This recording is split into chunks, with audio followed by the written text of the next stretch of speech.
지난 주일에 우상들을 섬기던 이스라엘 민족이 그 암몬 족속으로 인해서 약탈당하고 괴롭힘을 당하고 압제당하고 했다고 그랬습니다. 그로 인해서 이스라엘 백성들이 우상들을 다 버리고 돌이켜 하나님을 찾으며 그들이 회개하는 모습이 나옵니다. 그때 하나님께서는 그들의 회개를 보시고 이스라엘을 다시 구원하여 회복시키실 마음을 먹으십니다. 그럴 때에 암몬이 또 쳐들어와요. 그때 하나님은 입다라는 인물을 통해서 이스라엘을 구원하십니다. 그 입다라는 인물은 지난주에 말씀드린 대로 어머니가 기생이었습니다. 그래서 아버지 집에 있던 형제들이 너는 우리 형제가 아니다. 너 기생의 소생이지 않냐? 그래가지고 우리 아버지 유산을 나눠줄 수 없다고 쫓아내버립니다. 그렇게 쫓겨났던 입다는 건달패들을 모아서 약탈을 일삼으며 살아갑니다. 이제 마적단 두목이 된 거죠.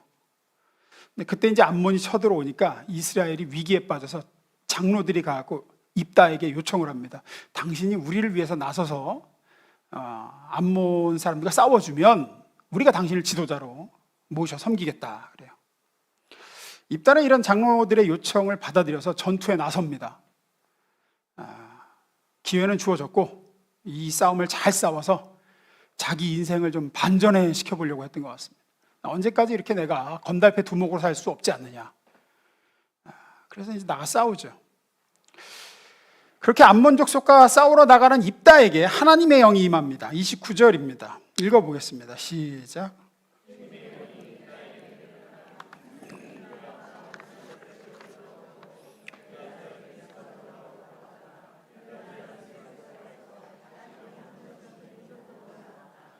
네, 주님의 영이 입다에게 내립니다. 그래서 입다는 이스라엘 지역을 돌면서 군대를 모으고 그 군대와 함께 암몬 자손 쪽으로 이제 나아가는 장면이죠. 여기서 주님의 영이 입다에게 내렸다라는 이 말씀이 등장함으로 이미 이 싸움의 결과는 정해진 거나 다름이 없습니다. 하나님께서 그의 영을 입다에게 부으사 입다와 함께 하시며 입다를 통해서 이스라엘을 이 암몬의 손에서 구원하시기로 작정을 하신 거예요. 이 싸움은 이미 이긴 싸움입니다. 그래서 그냥 싸우러 나가면 돼요.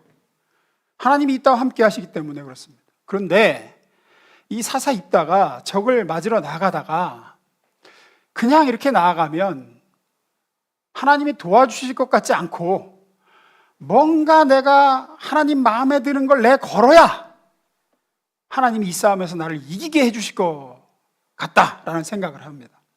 그래서 어떻게 하느냐? 서원을 해요. 서원을, 약속을 합니다. 어음을 발행을 하는 거죠. 이렇게 하겠습니다. 라고 30절 31절입니다. 그가 여호와께 서원하여 이르되 주께서 과연 암몬 자손을 내 손에 넘겨주시면 내가 암몬 자손에게서 평안히 돌아올 때에 누구든지 내 집 문에서 나와서 나를 영접하는 그는 여호와께 돌릴 것이니 내가 그를 번제물로 드리겠나이다. 그럽니다. 여호와께서 암몬 자손을 이기고 돌아오게만 해주시면 자기를 먼저 맞으려고 문 열고 나오는 사람이 누구든지 여호와께 제물로 바치겠습니다. 그렇죠. 32절 33절입니다.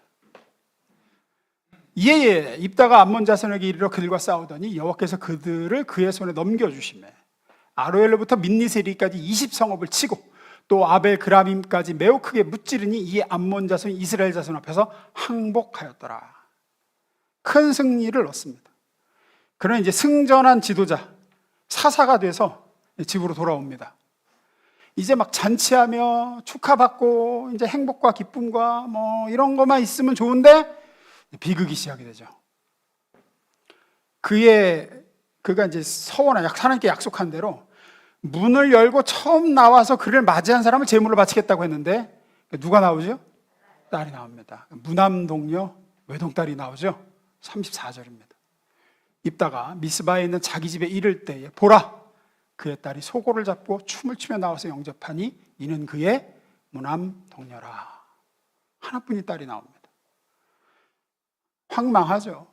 입다는 황망한 가운데 절반은 딸을 탓하고 왜 네가 나오냐? 절반은 현실을 통탄하고 그럽니다. 35절입니다.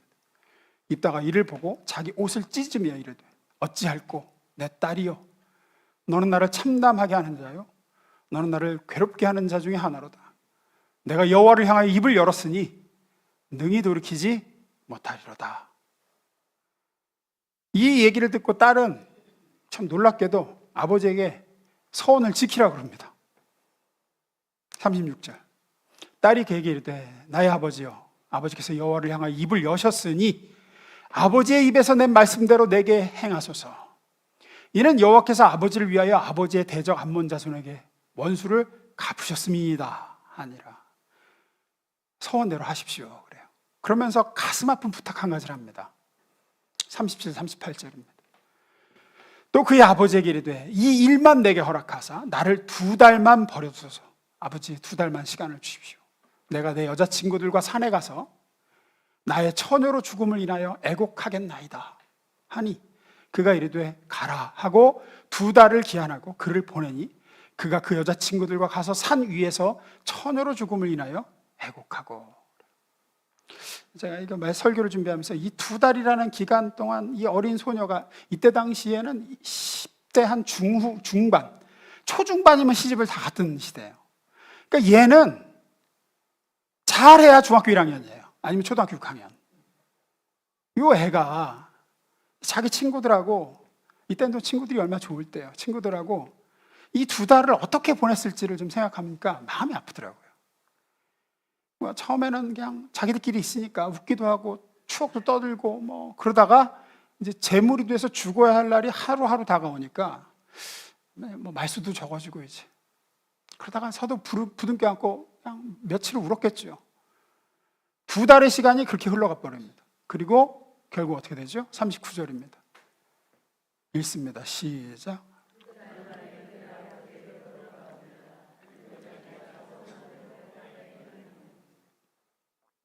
이 사사기를 기록한 이 기자도, 이 사사기를 기록한 사람도 입다가 자기 딸을 죽여서 피를 빼고 내장을 손질하고 각을 떠가지고 하나님께 제물로 태워 바쳤다라는 표현을 차마 못 썼던 것 같아요.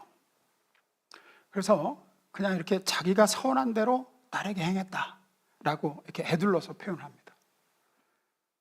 정말 끔찍한 이야기죠. 어떤 분들은 이 이야기를 해석할 때 입다의 이 서원이 사람이 아니라 동물을 염두에 두고 한 서원이다 이렇게 얘기하는 분들도 있습니다. 처음 돌아서 제가 이기고 돌아오게 하시면 처음 집에 돌아왔을 때 처음 눈에 띄는 가축을 바치겠습니다라고 한 거였다. 근데 이런 해석은 그러나 옳지 않습니다. 왜냐하면 31절 보시면 이렇게 나오죠. 내가 암몬 자손에게서 평안히 돌아올 때에 누구든지 어디 내 집 문에서 나와서 문을 열고 나와서 나를 영접하는 그를 바치겠다 그래요. 당시에 이스라엘은 어떤 집도 집안에 가축을 키우지 않았습니다. 가축을 집안에 들이지 않았어요. 또 만일 입다가 하나님께 동물을 제물로 바치겠다고 서원한 거였다면 딸이 문을 열고 나왔을 때 당황할 이유가 없어요. 나는 사람을 얘기한 게 아니니까. 근데 딸이 딱 나오자마자 옷을 찢죠. 이 얘기는 뭐냐? 애초에 사람을 염두에 두고 한 서원이에요.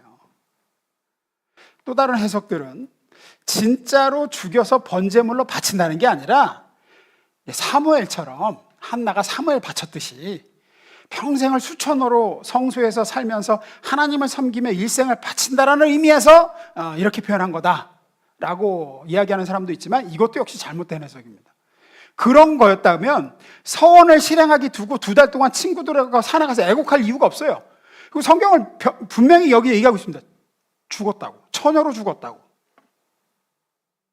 그래가지고 이렇게 이 죽은 딸을 위해서 나중에는 이스라엘 처녀들이 이 4일간 애곡하는 관습이 생길 정도입니다. 39절 40절 봅니다.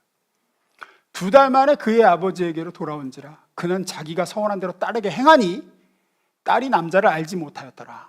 이것이 이스라엘의 관습이 되어 이스라엘의 딸들이 해마다 가서 길르앗 사람 입다의 딸을 위하여 나흘씩 애곡하더라. 입다가 그냥 뭐 한나가 자기 아들 사무엘 바친 거라 그러면 이렇게 할 이유가 없어요. 이거는 분명히 죽여서 제물로 바친 거예요. 요컨대 확실히 입다는 하나님이 승리를 주시면 인간을 제물로 바치겠다고 한 겁니다. 그러나 아마 처음에는 외동딸이 아닌 종이 나올 거라고 예상했겠죠. 왜냐하면 이 시대에는 제일 주인이 도착하면 종이 먼저 나와서 수발을 들은 게 그 당시에 이렇게 좀 어떤 풍습이니까 종이 나오겠죠. 그럼 그 종을 하나님께 번제물로 바치겠다. 근데 이제 딸이 나온 거예요. 어쨌든 여하튼 입다는 하나님께 인간 제물을 바치겠다고 서원한 겁니다. 여기서 왜 입다가 이런 참혹하고 역겨운 서원을 한 걸까요? 왜 입다는 그렇게 딸을 죽여서 제물로 하나님께 바쳤을까요? 이게 하나님 원하셨던 걸까? 두 가지를 좀 나눠보려고 합니다. 이유, 입다가 이런 서원을 한 이유, 첫 번째 읽습니다. 시작.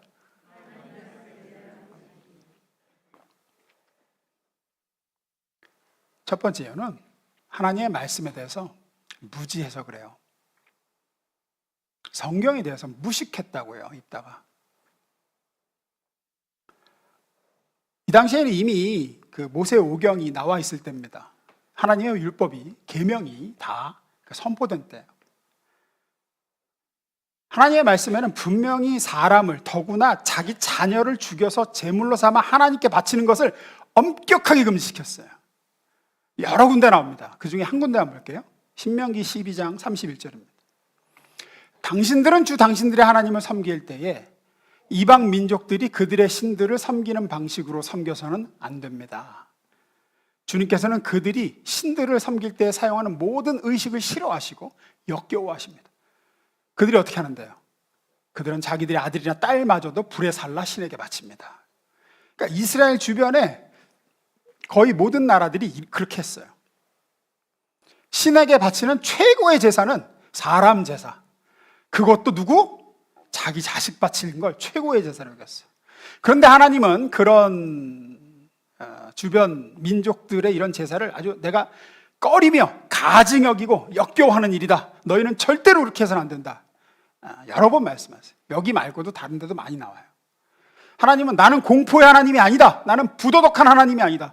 나는 비인격적이고 악한 신이 아니다. 나는 피를 막 갈구하는 뭐 그런 하나님이 아니다. 나는 은혜와 진리와 긍휼과 사랑이고 너에게 뭘 받기를 바라는 게 내가 주기를 바라는 하나님이다. 이런 얘기를 이제 하시죠. 그래서 너희는 인간을 제물로 바치는 자를 절대로 용서하지 말아라. 그렇게 말씀을 하셨어요. 그런데 입다는 이렇게 서원하는 겁니다. 누구든지 내 집 문에서 먼저 나를 맞으러 나온 사람을 제가 제물로 바치겠습니다. 왜 입다가 이런 서원을 했어요? 하나님의 말씀에 대해 무지했습니다. 몰랐어요. 무식했습니다. 또 하나님은 사람을 제물로 바치지 말라고만 하신 게 아니라 경솔한 서원을 했을 때는 그 서원을 물을 수 있는 말씀, 계명도 주셨어요. 레위기에 보면 예를 들어서 어떤 사람이 감정에 휩싸이든지 뭐 그래갖고 경솔하게 서원을 했어요. 예를 들어 뭐 하나님께 집을 바치겠습니다 했어요. 근데 정신을 이렇게 차리고 보니까 안 되겠네. 그때는 바친다 그랬는데 지금 생각해보니까 집 바치면 가족이 살 곳이 없어. 그럴 경우에는 어떻게 하라고 하시냐면 서원한 값의 20%를 벌금으로 내고 제사장에게, 그리고 서원을 물러라 그러셨어요. 20%를 내란 얘기는 인간이 어리석고 경솔하게 하나님께 서원하지 못하도록 하시려고 벌금을 제정하신 거예요. 동시에 배려하신 거죠. 한 번 내뱉은 말에 대해서 무조건 지켜서 막 이렇게 곤란함 당하지 말고 만약에 잘못 서원했으면 이렇게 해라. 만약에 이런 경우라면 속전을 드리고 물르면 돼요. 근데 그것도 몰라 또 있다는. 게다가 서원에 대한 규례들을 보면 서원을 지키는 게 오히려 하나님 앞에 죄를 짓는 경우에는 서원은 지켜서는 안 되도록 되어 있습니다. 입다가 서원한 게 승리를 주시면 하나님께 인신제사를 드리겠다는 거였는데, 앞서 말씀드렸듯이 인신제, 사람을 하나님께 제물로 바치는 건 하나님께서 금지하신 끔찍한 죄악이에요. 따라서 이 입다의 서원은 처음부터 잘못됐어. 서원을 지키기 위해 사람을, 그것도 자기 하나뿐인 딸을 죽여서 제사를 드리는 것은 서원을 지키지 않는 것보다 더 큰 죄를 짓는 거예요. 따라서 입다는 이런 서원을 지키면 안 되고 잘못된 서원에 대해서 회개를 해야 되는데, 문제는 입다 자신이나 입다의 딸이나 입다 주위에 있는 사람 누구도 하나님의 말씀에 대해서 알지 못해요. 무지해요. 전부 다 무식해요. 그래서 이런 서원을 했고, 또 그런 서원을 지키려 했으며, 누구도 성경 말씀을 근거로 얘기하면서 말리지도 않아. 하나님 말씀이 이거 어긋납니다 라고 하질 않아. 왜? 모르니까. 그래서 이 끔찍하고 가슴 아픈 일이 벌어져요. 여러분, 이게 지금 이 시대의 입다의 얘기만이 아닙니다. 여러분도 정말 이런 경우가 많아요. 제가 입이 닳도록 말씀드리는 게 뭐예요? 성경이 말하고 있는 하나님을 여러분이 아셔야 된다고 얘기하잖아요. 성경을 안 읽어요. 신앙생활이 이렇게 예배 와서 설교 듣고 가면 그걸 끝으로 여기지 성경을 펼쳐보지를 않잖아요, 여러분은. 여기에 나와 있어요, 여기에. 성경이 가르치는 죄가 뭔지, 내가 생각하는 죄 말고 성경이 말씀하고 있는 죄. 입다는 자기가 생각하는 하나님을 향한 정성을 드린 거예요. 하지만 성경은 그렇게 얘기하지 않죠. 모르면 그렇게 돼요. 모르면. 성경이 말씀하고 있는 구원, 하나님이 원하시는 예배가 어떤 예배인지, 하나님이 들으시는 기도가 어떤 기도인지에 대해 무지하면 얼마든지 여러분도 입다처럼 이렇게 되고, 지금도 그렇게 하고 있습니다. 제가 볼 때는. 지금도.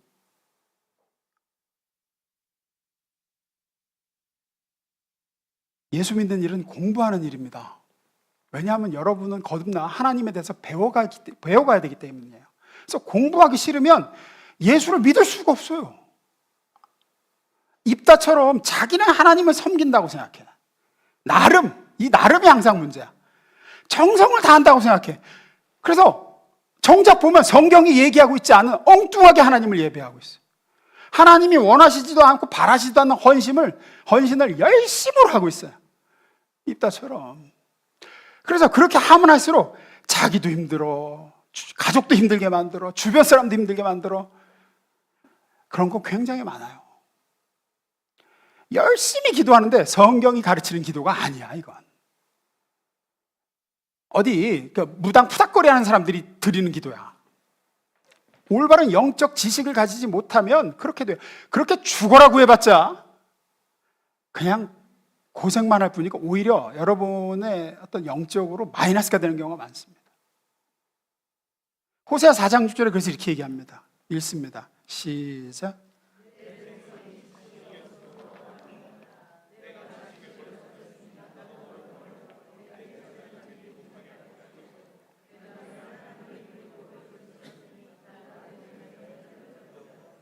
네. 호세아서의 경고가 그겁니다. 지식이 없어서 망한다. 또 하나님을 향한 지식을 가지려고 하지 않는 것이 죄악이다. 하나님 말씀에 대해서 무지한데 그 무지하다는 사실에 대해서 경각심도 안 가지고 있고, 내가 하나님 말씀을 하나님이 어떤 분인지, 하나님이 뭐라고 말씀하시는 내가 알아가야 되겠다라는 마음조차 없다는 건 심각한 거예요. 그래서 나도 너를 버려서 내 제사장이 되지 못하게 할 것이고, 나도 너희 자녀들을 잊어버리겠다. 너희가 내 말씀을 잊어버렸으니까. 그래서 공부하셔야 됩니다. 여러분, 내가 하나님을 믿는다고 하는데 하나님이 어떤 분인지 유일하게 계시되어 있는 말씀에 대해서는 무지하고, 여기 와서 앉아서 목사야 네가 다 해라 이렇게만 생각하는 건 정말로 어리석은 신앙생활이에요. 일을 할 때, 예를 들어서 일을 할 때 모르고 열심히 하는 것만큼 안타까운 게 없어요. 무식한데 열심히 하는 것만큼 자기에게도 같이 일하는 사람에게도 최악의 결과를 만들어내는 일이 없습니다.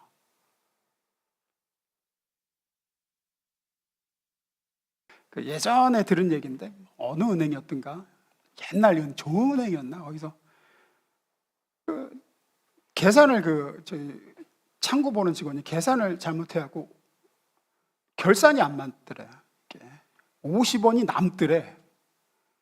50원. 이게 마이너스가 된 것보다 남는 게 더 어렵다 하더라고요. 그거를 찾는데 회계사들 다 동원하고 해가지고 5억 들었대요. 5억. 자기 남들 열심히 했겠죠. 근데 무지하면 그렇게 일을 벌입니다. 페인트를 하다못해 페인트를 칠해도 도면상 이색으로 칠해야 되는데 묻지도 않고 배우지도 않고 열심히 엉뚱한 색으로 칠했어. 하루 종일 자기 나름대로 열심히 했어. 그러면 어떻게 됩니까? 그 칠한 것이 허사가 되죠. 허사해서 끝인가요? 아니요, 지우고 다시 칠해야 돼요. 자기도 손해고 얼마나 주변도 힘들게 하는 건지. 신앙생활도 그렇습니다. 이게 무식과 열심이 만나면 입다처럼 됩니다. 열심은 있으나 몹시 무식한 믿음을 소유한 사람, 입다에 대한 가장 적절한 표현이에요. 여러분, 하나님의 자녀가 되는 것에는 차이도 없고 차별도 없고 또 뭔가 이렇게 막 많은 것들을 해야 되는 그런 게 없습니다. 누구든지 예수 그리스도를 하나님의 아들로 내 죄에서 나를 용서하고 구원하시기 위해서 십자가에서 내가 받을 벌을 대신 받아 죽으시고 다시 사신 구세주로 믿기만 하면 여러분은 하나님의 자녀가 되는 권세를 즉시 받습니다. 여기에는 다른 조건이나 노력이 필요치 않아요. 받아들이고 믿으면 됩니다. 하지만 하나님의 자녀가 된 이후에는 수준의 차이가 벌어지기 시작해요.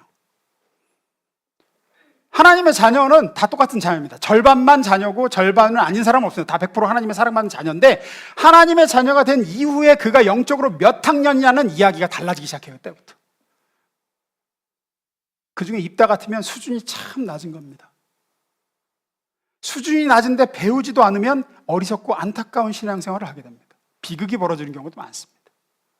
죄도 몰라, 구원이 뭔지 몰라. 불신자가 물어보면 대답을 못해. 교회를 10년, 20년 다녔는데 불신자가 와서 물어보면 대답을 못해. 예배도 성경이 말하는 예배가 뭔지 정확하게 몰라. 성경이 말하는 교회가 어떤 건지도 몰라.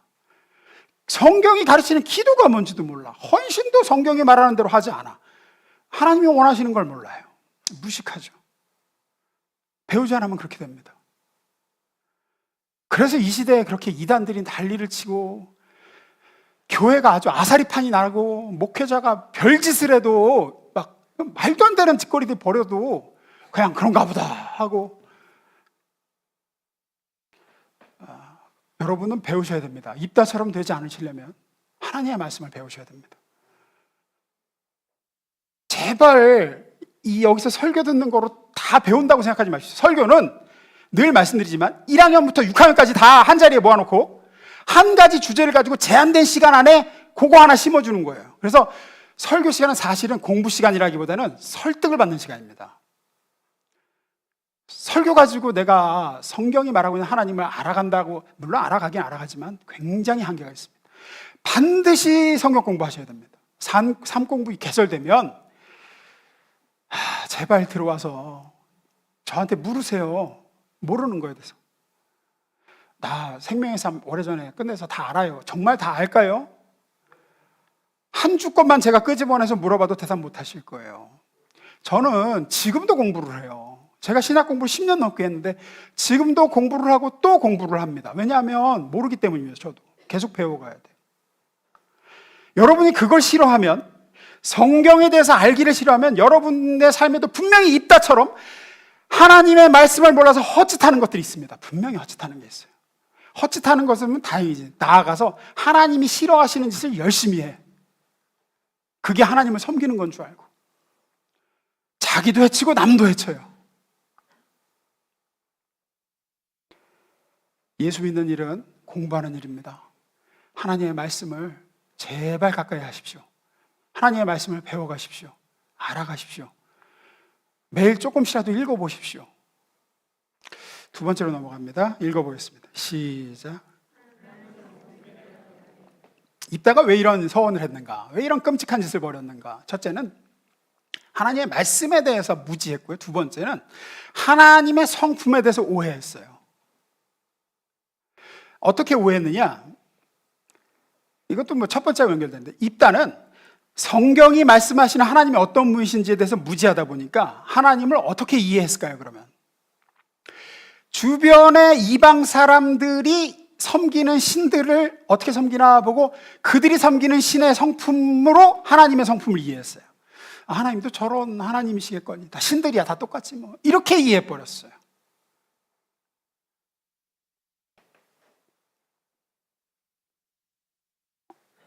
이게 문화는 공기하고 같아서 이 영향력을 자꾸 받으면 안 받으려고 내가 숨을 안 쉬려고 해도 미세먼지가 심한 나라는 이렇게 어쩔 수 없이 들이마시듯이 안 좋은 영향력 그런 사람들하고 자꾸 어울리고 노출되면 무뎌지다가 나중에는 자기가 그런 거에 물들었다는 것도 몰라요, 이제. 그래서 여담으로 말씀드리면 크리스찬들은 그 오컬트물이라고 그러죠. 귀신 나오고 뭐 파묘 이런 거, 영적 세계 막 그런 거 됐으면 안 보는 게 좋습니다. 아예 나는 뭐 그런 거 영향 안 받아. 아니요, 그거 계속 보면 자기도 모르게 영향 받습니다. 그래서 어쨌든 입다가 그랬어요. 입다가 하나님이 어떤 분이신지 성경을 통해서 모르니까 어떻게 알았냐면 주변에 다른 신들을 섬기는 사람들의 신들이 어떤 신들인가를 보고 그거에 비춰서 하나님을 이해했어요. 주변 이방, 그 당시 이방인들이 섬기는 그 신은 인간을 죽여서 신에게 제물로 바치면 기뻐하는 신이었어요. 기뻐하면서 그 바친 사람이 원하는 대로 움직여주는 신이었어요. 아, 이 사람을 갖다 바쳤다니, 자, 갸르카도다 그러면서 네가 원하는 게 뭐냐, 이런 신들이었어요. 열왕기하 3장에 보면 이스라엘과 모압이 전쟁을 벌이는데 모압 왕이 포위당하고 전세가 기울어져서 이렇게 위태하니까 어떻게 하냐면 자기 아들을 바쳐요. 볼까요? 열왕기하 3장 26절 27절. 모압 왕은 전세가 불리한 것을 보고 칼찬 자기와 700명과 함께 적진을 뚫고 애굽 왕인 쪽으로 탈출하려고 하였으나 실패하였다. 27절 어떻게 돼요? 그러자 그는 자기 뒤를 이어 왕이 될 맏아들을 잡아다가 성벽 위에서 불로 태워 모압 신에게 제사를 드렸다. 이게 당시에 이방 사람들이 이해하는 신이에요. 신에게 내 소중한 것 중에 최고가 뭘까요? 자기 자식. 소중한 거를 죽여 바치면, 그렇게 제사를 드리면 그 신을 이 전쟁에 동원해서 날 위해 싸울 수 있게 만들 수 있다고 믿었어요. 신이 감복해서. 이게 동서양을 막론하고 옛날엔 다 이런 문화들이 있었던 것 같습니다. 우리나라도 에밀레종 신화 같은 거 보면 그렇잖아요. 종을 만들어서 치는데 종이 소리가 안 나. 그러니까 뭐라 그래? 정성이 부족해서 그래. 뭘 바쳐야 돼? 살아있는 애를 갖다 바쳐야 돼. 그러니까 소리가 났다. 이게 인간의 죄성 안에 깃들어져 있는 것 같아. 그래서 당시 우상을 섬기는 사람들에게 인간을 제물로 바치는 제사는 신을 매수하는 아주 효과적인 방법이었어요. 최고의 뇌물이에요. 내가 얼마나 치성을 다했는지 보여드리겠습니다. 이 사람 제물을 받으시고 내 소원 들어주십시오 라고 했어요. 입다는 이런 주변 사람들이 섬기는 신에 대한 이해를 그대로 가져왔습니다. 그래서 그런 끔찍하고 잔인한 생각에 물들어갖고 하나님에 대해서 그런 식으로 생각했어요. 입다는 싸우러 나가기 전에 크나큰 선물로 하나님께 잘 보이고 싶었어요. 하나님을 매수하고 하나님을 나를 위해서 싸워주시도록 만들고 싶었어요. 그러려면 짐승 제물로는 조금 부족하지. 어제도 이웃집 보니까 사람 하나 잡아서 제물로 바치던데 나도 그렇게 해야 되겠다. 은혜의 하나님에 대해서 알지 못하고 하나님의 성품에 대해서 올바로 이해하지 못하고 오해를 하니까 그렇게 해버려요. 아첨과 거창한 희생제물로 환심을 사야 되는 존재로 하나님을 이해했어요. 이 오해가 무난동 외동딸을 이제 불살라 바치게 만든 거죠. 에덴 동산에서 뱀이 인간에게 첫 번째로 한 거짓말은 하나님이 우리에게 좋은 것으로 주시길 원하시는 분이다라는 걸 의심하게 만드는 거였습니다. 이때 이후로 인간은 항상 하나님을 매수하려고 들어요. 하나님 앞에 뭔가를 내어드려야 날 위해서 움직여 주실 분으로 여기고, 우리는 하나님이 나를 무조건적으로 사랑하시고 축복하신다는 것을, 주고 또 주길 원하시는 하나님이라는 사실을 그냥은 신뢰할 수 없게 되어버렸어요. 이게 죄성의 또 다른 측면입니다. 하나님은 하나님의 죄악된 백성이 회개했을 때, 이스라엘이 회개했을 때 이미 구원하시기로 작정하셨어요. 10장 16절 보면 나옵니다. 읽습니다. 시작.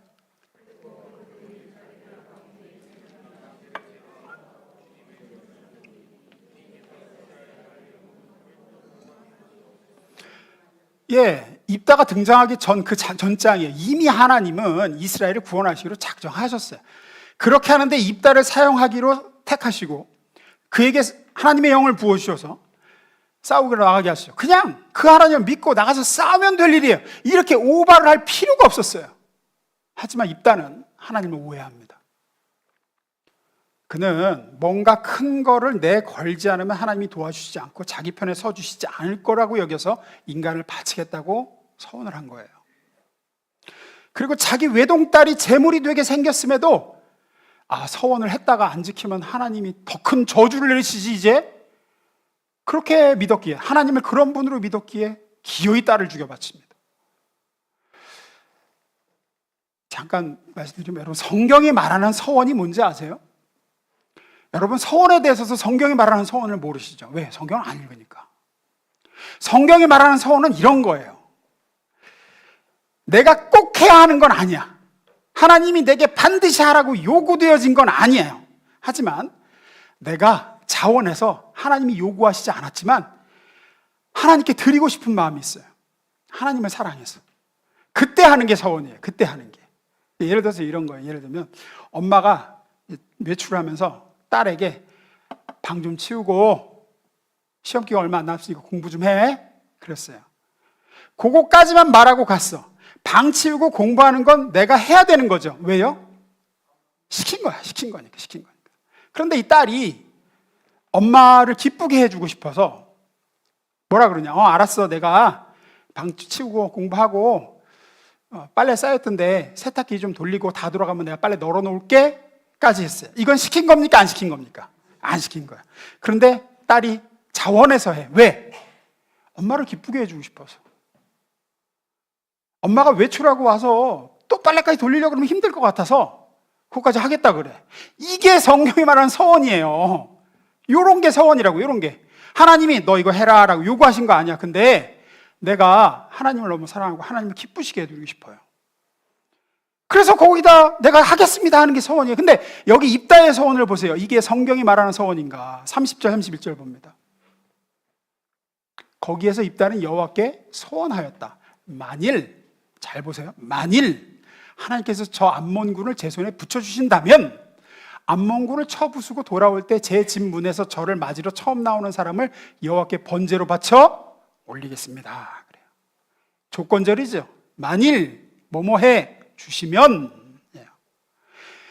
성경이 말하는 서원은 내가 자원해서 기쁜 마음으로 하는 건데 여기선 지금 뭐 하고 있습니까? 조건을 걸고 있죠. 이렇게 해 주시면 제가 이렇게 하겠습니다. 이런 건 서원이라고 하지 않고 뭐라고 할까요? 협상이라고 합니다. 협상. 지금 입다는 하나님과 조건을 걸고 협상을 하고 있지 서원을 하고 있는 게 아닙니다. 이렇게 하는 이유가 뭐라고요?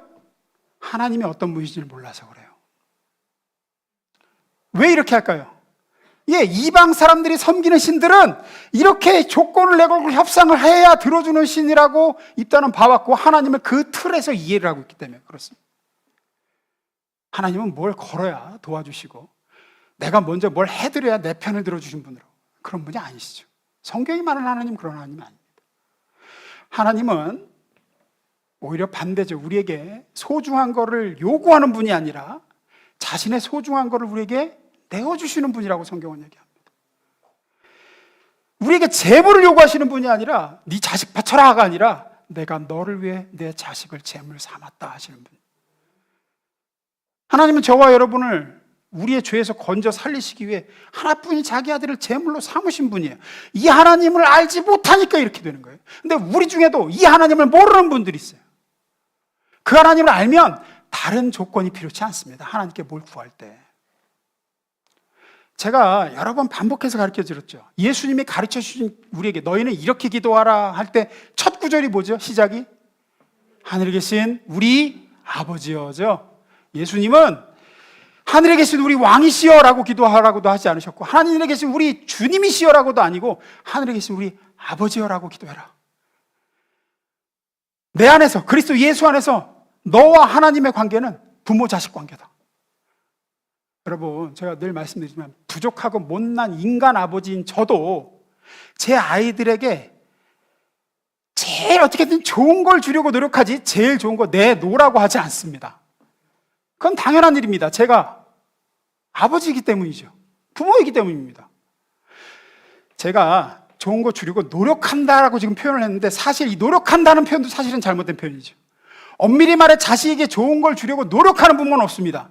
왜? 자동적으로 되는 일이에요. 부모라 그러면. 정상적인 부모라 그러면 자식에게 좋은 거를 주려는 본성이 있어요. 이건 본능이고 본성이죠. 그 부모의 본성과 본능은 어디로부터 온 걸까요? 누가 주신 걸까요?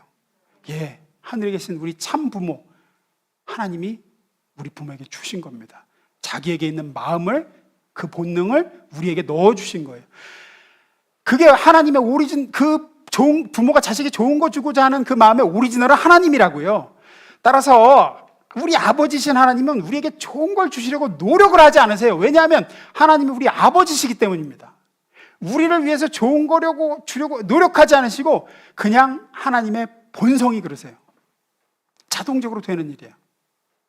그러니 하나 뭔가 힘들고 어려운 일 만나고 구할 게 있을 때 그냥 기도하세요. 이것저것 갖다 붙이지 마시고 이거 해주시면 제가 이거 드리겠습니다. 하지 않으셔도 돼요. 그거는 하나님 아버지를 모르는 사람들이나 그런 식의 협상하는 태도를 갖죠. 제가 늘 말씀드려요. 관계에 확신이 없으면 그렇게 나간다고 항상. 친구 사이에도 정말 친한 친구에겐 뭔가 요청할 때 협상합니까? 그냥 달라 그럽니까? 그냥 달라 그래요. 왜? 관계에 확신이 있거든요. 오히려 거기서 뭘 내걸면 야 너하고 나 사이에 어떻게 야 어떻게 그러냐? 지금 나한테 야 네가 이거 해주면 내가 이거 해줄게. 그러면은 야 너하고 나 사이에 오히려 서운하죠. 부모에게 자식이 그렇게 나오면 부모는 오히려 서운합니다. 야 무슨 부모 자식 사이에 거래를 하냐 지금. 따라서 하나님을 아버지로 부르는 순간 그 기도는 그냥 완전한 기도예요. 성경은 누구든지 주의 이름을 부르는 자는 구원을 얻으리라 그랬지 거기에 무슨 다른 거 갖다 내걸어야 된다고 말하지 않습니다.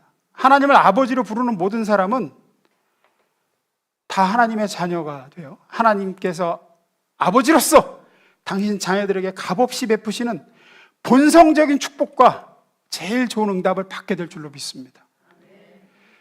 그러니 절대로 입다처럼 에이 세상에 맨입으로 되는 게 있나, 하나님께 뭐라도 그래도 내가 걸어야지, 하나님에 대해 잘못 생각하고 있어요. 우리는 세상의 인간관계와 세상 사람들이 다른 신들을 섬기는 그것들이 우리 속에 들어오면 그렇게 됩니다. 에이 내가 하나님께 해드린 것도 없는데. 그 이어령 씨의 기도문을 보면 그래요. 하나님 제가 제단에 꽃 한 송이 갖다 바친 게 없으니 제 기도 안 들으시겠죠? 이렇게 나가요. 그 시의 제목이 어느 무신론자의 기도예요. 그렇게 나가면 많아요. 내가 하나님께 잘 보인 것도 없는데 이 기도 안 들으시겠지? 하나님을 잘못 알고 있어요. 하나님은 우리가 하나님을 알기도 전에 자기에게 가장 소중한 아들을 우리를 위해 제물로 삼으신 분입니다. 그러니 그 하나님을 아버지로 믿으실 수 있기를 주님으로 축원합니다. 아버지로 부르실 수 있기를. 그래서 언제나 아버지께 기도하실 수 있기를. 그냥 도와달라고, 지켜달라고, 채워달라고. 자식이 부모한테 요구하는데 필요한 자격, 요구, 내걸어야 될 조건, 그런 건 없습니다. 자식된 그 신분 하나로, 자식된 그 권세 하나로 뭐든지 요구할 수 있는 게 자식의 권리고 권세죠. 입다처럼 머릿속에 괜히 부도수표 남발하지 마세요. 지키지도 못할 약속 자꾸 하고, 그래놓고 그거 못 지키면 또 하나님이 아이고 그때 내가 약속했는데 못 지키고, 괜히 우리 아버지께 예수의 이름으로 나아가서 구하시고 받으실 수 있기를 축원합니다.